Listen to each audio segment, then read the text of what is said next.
Kaibigan, alam mo ba ang inyong serbisyo sa bayan ay isang banal na tungkulin na may malaking timbang sa paningin ng Allah subhanahu wa ta'ala.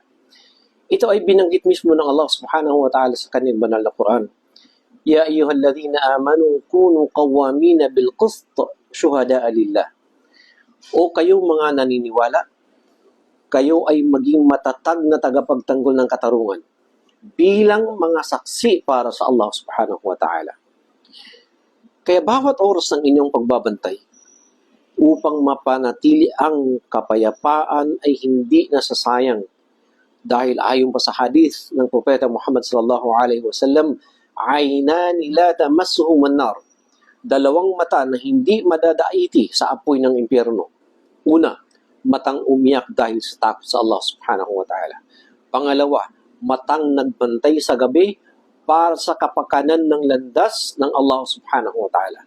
Kaya kaibigan, gampanan ang inyong tungkulin ng may katapatan dahil ang Allah subhanahu wa ta'ala ang inyong pinakamalaking protektor at bibigyan kanya ng gantimpalang marami dito sa ibabaw ng mundo, lalo't-lalo na sa Day of Judgment.